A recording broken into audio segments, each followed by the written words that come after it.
Bonjour et bienvenue à la nouvelle production de CCAP.tv Branché. Nous sommes actuellement à l'accueil de CCAP pour tourner une émission qui va vous être présentée à toutes les 2 semaines. Une émission qui tient à vous informer sur ce qui se passe dans la municipalité. Francis, tu peux peut-être un peu plus nous expliquer quel est le concept de Branché? Ça a été travaillé en équipe? Tout à fait. Puis, il faut souligner aussi que cette année, CCAP.tv a 5 ans.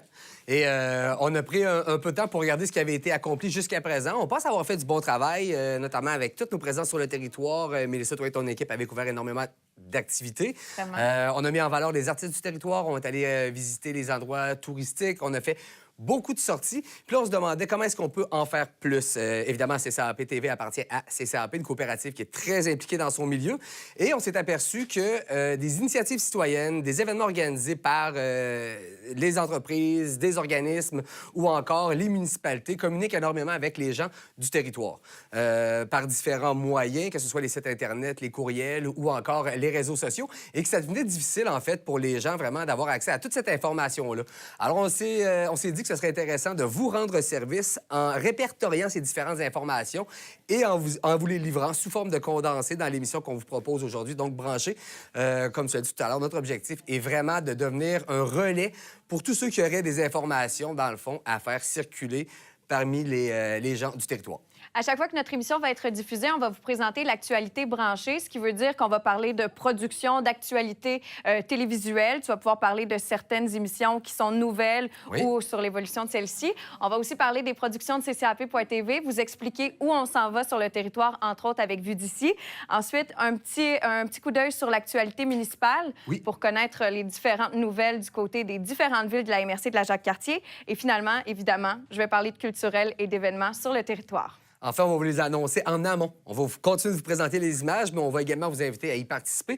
Et notre plateau est ouvert pour les gens qui organisent des événements ou qui auraient de l'information à transmettre et qui aimeraient le faire de vive voix d'eux-mêmes. Bien, vous êtes invités à venir et bien sûr nous communiquer les différentes informations et nous transmettre en fait ce que vous aimeriez qu'on promouvoie pour vous.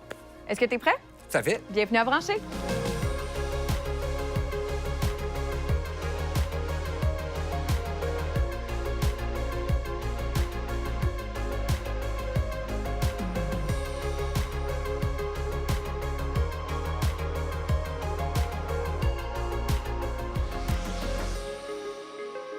Pour ce premier segment de l'émission, Francis, j'aimerais que tu me parles de ce qui est offert aux gens qui sont abonnés CCAP Câble. En fait, les actualités télé, elles ressemblent à quoi? Oui, bien aujourd'hui, je me concentre en fait sur les nouveautés que les abonnés de la CCAP pourront ajouter à leur forfait télé. Des nouvelles chaînes qui seront disponibles sous peu.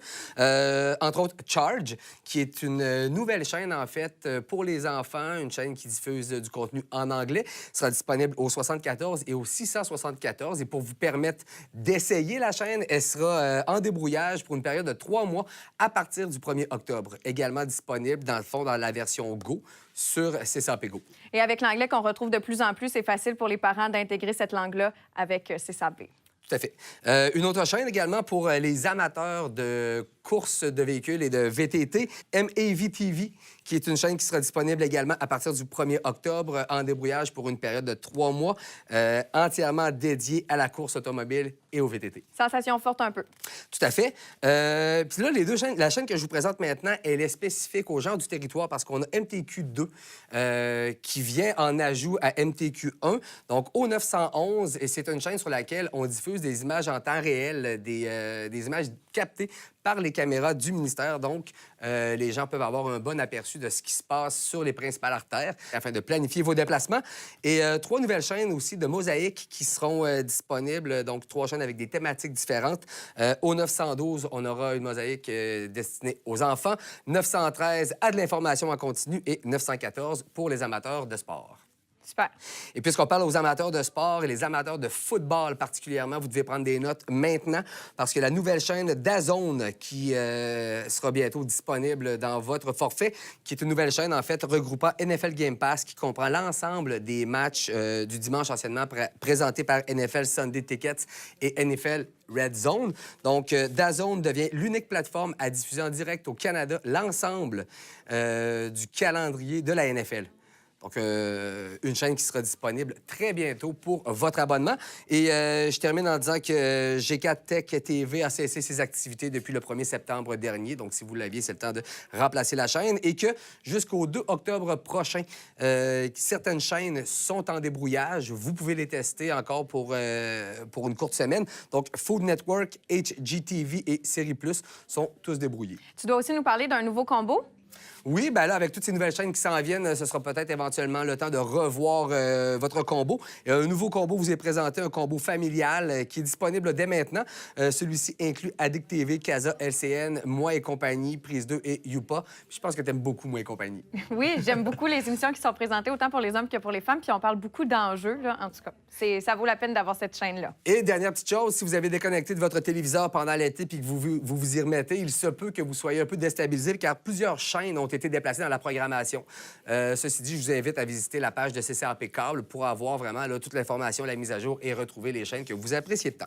De mon côté, vous avez toujours accès au 1 ou encore au 601 aux productions de CCAP.tv. Il faut dire que Vue d'ici est de retour pour une 10e saison. On fête le 5 ans de CCAP, mais aussi la 10e saison de Vue d'ici. Donc, on va s'assurer de continuer à couvrir les événements du territoire. Mégane et moi, on va se déplacer à la rencontre de différentes personnes qui font la différence dans leur milieu. Et aussi, dans cette saison-ci, on va vous présenter un nouveau journaliste sur le terrain. Je vous invite à être à l'écoute pour pouvoir en savoir un peu plus sur lui. Toi, Francis, aussi de retour avec une émission qu'on connaît bien. Tout à fait. Bien, parlons-en sera de retour pour une 2e saison. Et ce que j'apprécie particulièrement de cette émission-là, c'est qu'on prend le temps d'expliquer les choses. Souvent, je trouve que dans les chaînes d'information continue, on veut aller vite, on veut traiter beaucoup d'informations. Donc, il y a beaucoup de thématiques, beaucoup de sujets dont on entend parler, on entend ce qui se passe au moment où on nous en parle, mais sans nécessairement nous l'expliquer de long en large. Bien, avec Parlons-en, c'est ce qu'on propose de faire. On veut aborder là, des thématiques comme ça en compagnie de professionnels qui viennent prendre le temps de nous l'expliquer et de répondre à mes questions. Puis je me gêne pas pour poser des questions, même si ça m'apparaît un peu stupide. Je me dis que si je me la pose, bien, peut-être que d'autres le font aussi.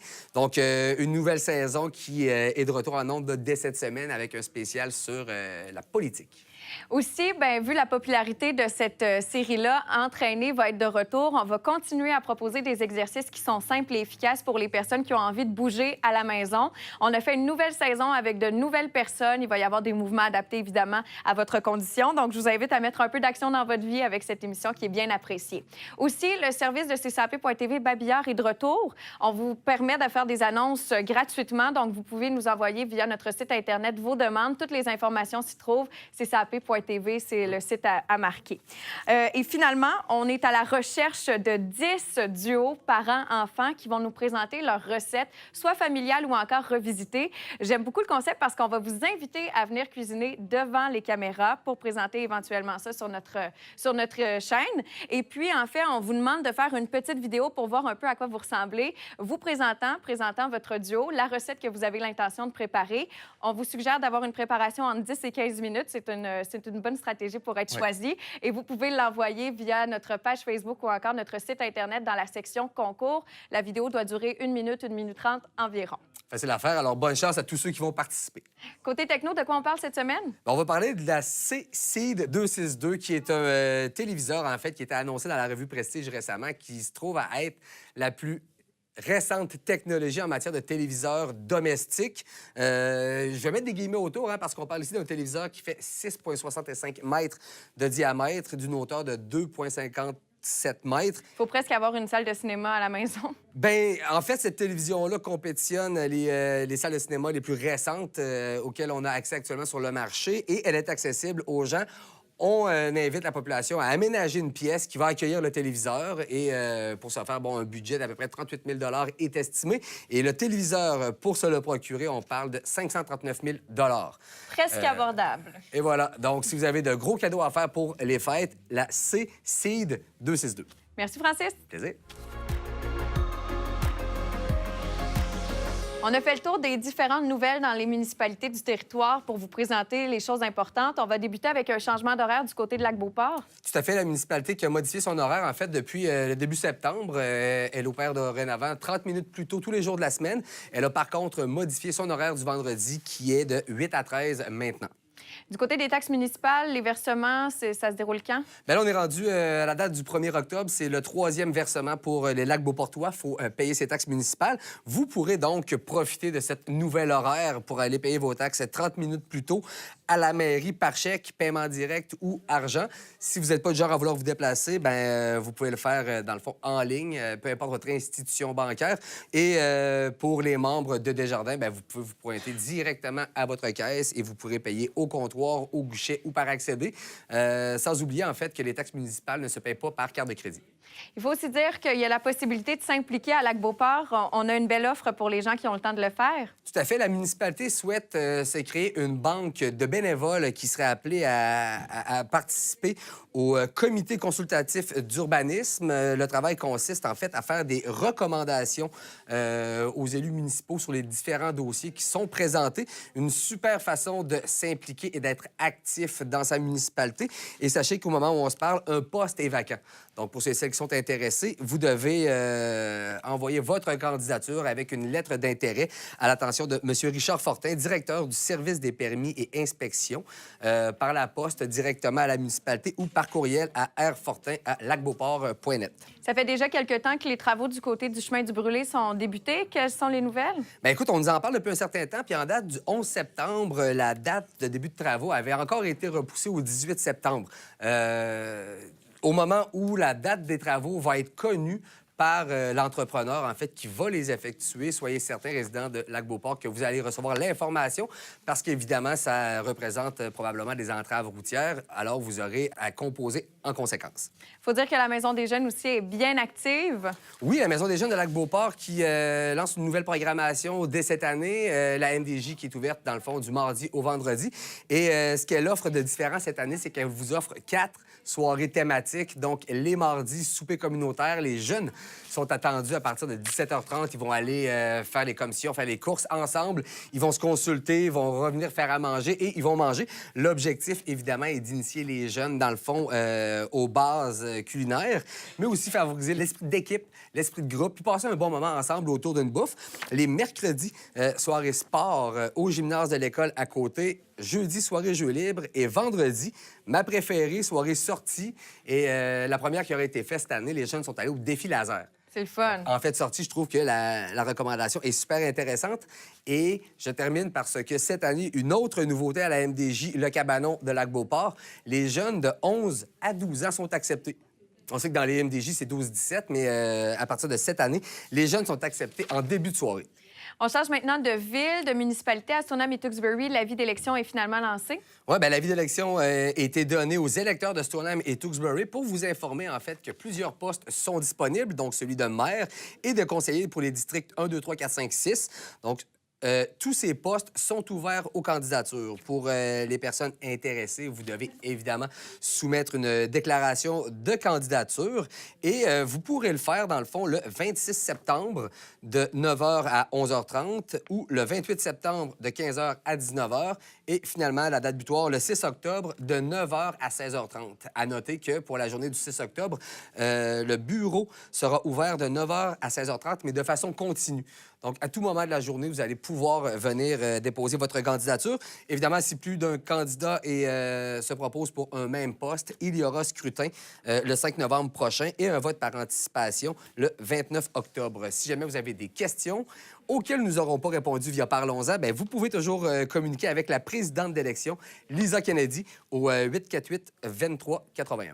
On reste un peu dans le même sujet. Il y a une soirée qui est organisée par les CATS. Ben oui, c'est les CATS qui organisent une soirée spéciale qui va permettre, dans le fond, à 3 candidats de venir prendre la parole pendant 20 minutes afin de se présenter, dire qui ils sont, qu'est-ce qu'ils font. Et il y aura 10 minutes aussi où ils devront répondre aux questions des gens qui se seront présentés. L'événement a lieu le 5 octobre prochain au complexe municipal et on vous invite à arriver tôt parce que la soirée sera précédée d'un barbecue. Donc, avant les discours, on va réseauter un petit peu, discuter. C'est le 5 octobre prochain.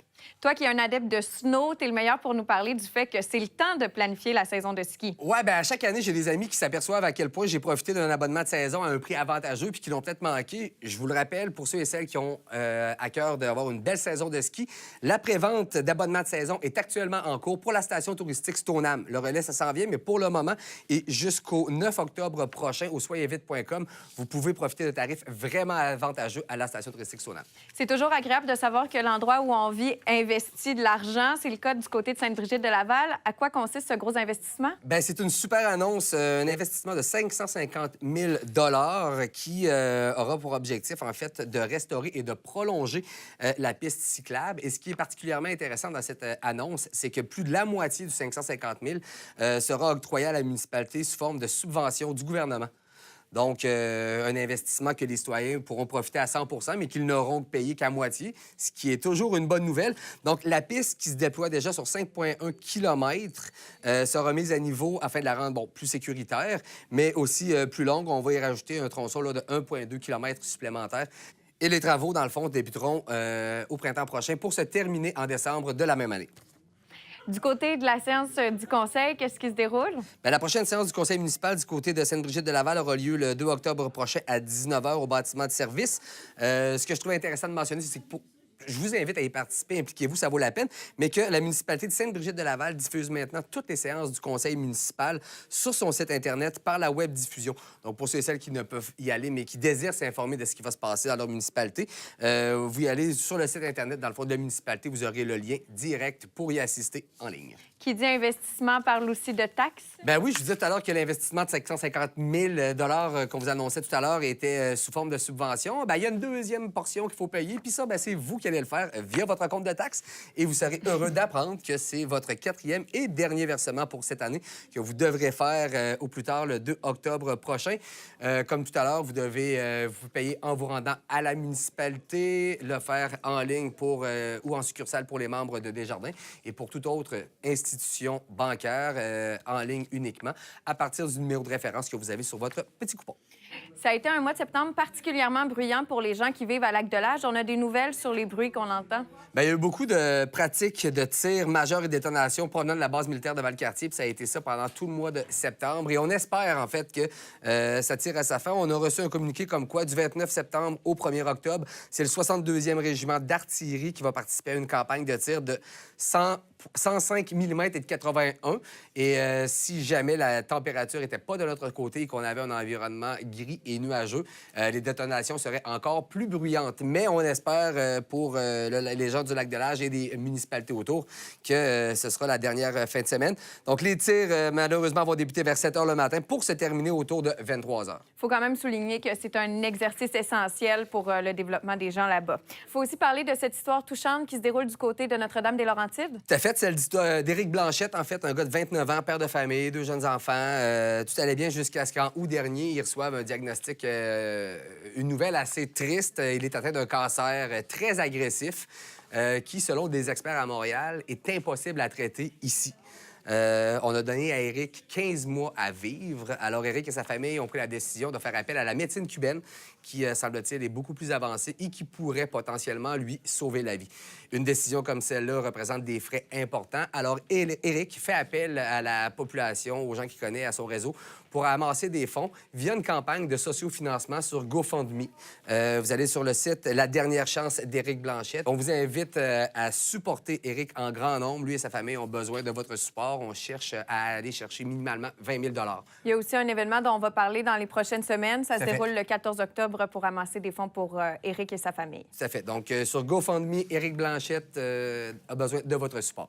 La technologie prend de plus en plus de place dans notre vie, Francis, et là, il y a une application bien intéressante qui vient d'apparaître. Tout à fait, puis c'est disponible un peu pour tout le monde. C'est une initiative, en fait, et un partenariat entre les villes, les MRC et la CMQ qui vient fournir un outil, dans le fond, aux citoyens qui va nous permettre d'identifier rapidement les lieux où on peut se débarrasser des résidus dangereux tels que les piles, les ampoules fluocompactes, la peinture, les appareils électroniques, les médicaments, tous des éléments qu'on ne doit pas mettre dans les poubelles conventionnelles. Donc, évidemment, que la priorité est de détourner au maximum les résidus dangereux de l'incinérateur, des sites d'enfouissement et de réduire ainsi l'impact qu'on peut avoir sur notre environnement. Si vous êtes comme moi, à un moment donné, on veut le faire, on les met de côté, on accumule parce qu'on ne sait pas exactement où aller. Bien, en vous rendant à l'adresse tesresidusdangereux.com, vous pourrez identifier rapidement ceux qui sont considérés comme étant des résidus dangereux, également les différents points où vous pouvez les déposer selon la matière que vous avez à vous débarrasser. C'est vraiment un site Internet qui est parfait pour l'éducation des gens. Tout à fait, et qui est un outil des plus utiles, selon moi. Merci beaucoup, Francis, pour l'actualité municipale de cette semaine.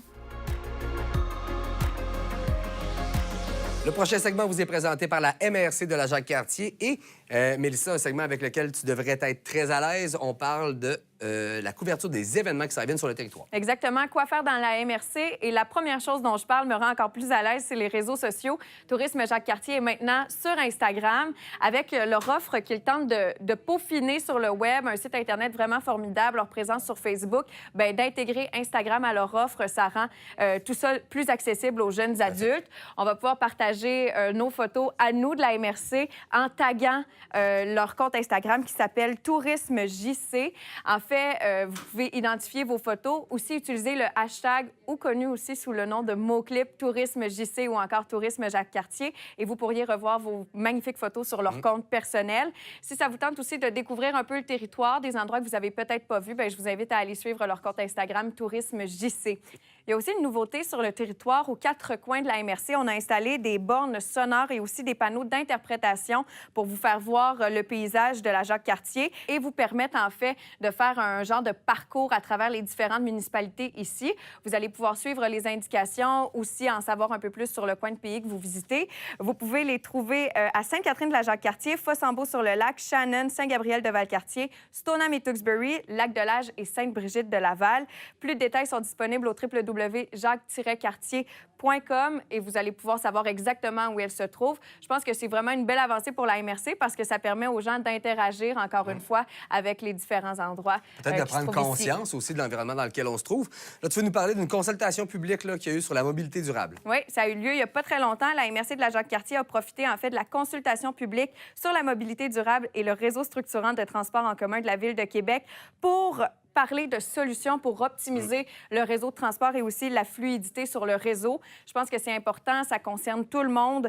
On veut évidemment proposer des conditions gagnantes. Ça a été apporté qui, selon la MRC, feront toute la différence. Donc, la révision de la localisation des zones de transfert, l'amélioration, mais aussi l'efficacité des parcours, la redéfinition des destinations, des parcours express pour améliorer le service et aussi le rendre plus rapide, l'harmonisation des horaires, la révision de la tarification aussi métropolitaine et la concertation entre tout ça.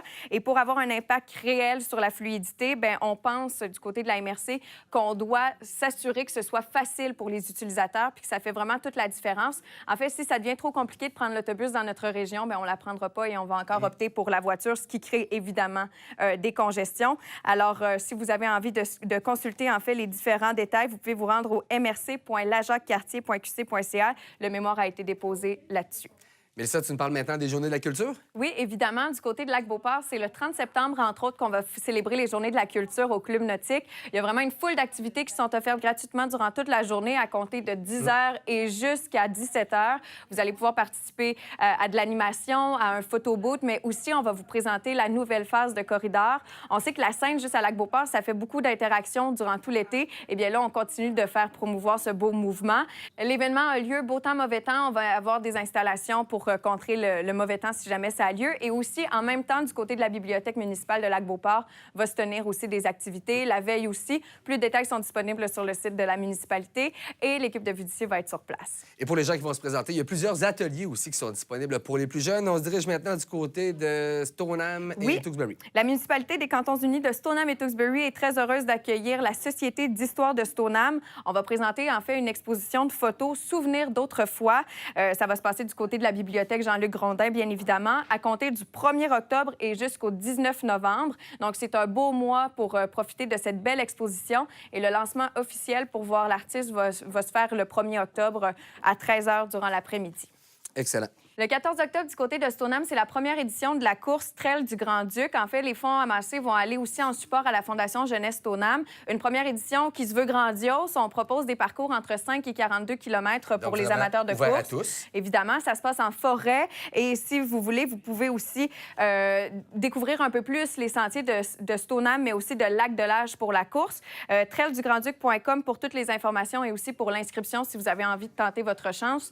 En terminant, l'automne, c'est assurément vraiment une des saisons où on préfère faire des randonnées en forêt pour l'odeur. En tout cas, pour ma part, j'adore ça. Mais Les aussi couleurs. pour les couleurs. Et puis là, il faut souligner que du côté de Sainte-Brigitte-de-Laval, à cause de la chasse, depuis le 9 septembre et jusqu'au 15 octobre, les sentiers sont complètement fermés. Ce serait dangereux de circuler là-dedans. À compter du 15 octobre, vous pourrez aller profiter des sentiers de Sainte-Brigitte-de-Laval, mais ensuite, à partir du 4 novembre, on les referme jusqu'au 12 novembre pour des questions de sécurité. Ça vous offre ça aussi, la possibilité d'aller visiter d'autres parcours sur la MRC de la Jacques-Cartier qui sont disponibles pour les randonneurs. Je vais terminer rapidement parce que j'ai trouvé sur mon comptoir ce matin ceci qui est une campagne de financement, en fait, qui est mise en place par les jeunes de l'école Le Sommet. Oui. Une campagne de financement, j'ai trouvé le concept super intéressant. Tout se fait en ligne. Il y a toute une série d'articles qu'on peut se procurer et les jeunes de l'école Le Sommet vont se trouver des codes vendeurs, ils créent leur profil et ils vont partager dans leur réseau. Je vais inviter les gens qui ont des jeunes de l'école Le Sommet près de chez eux d'aller voir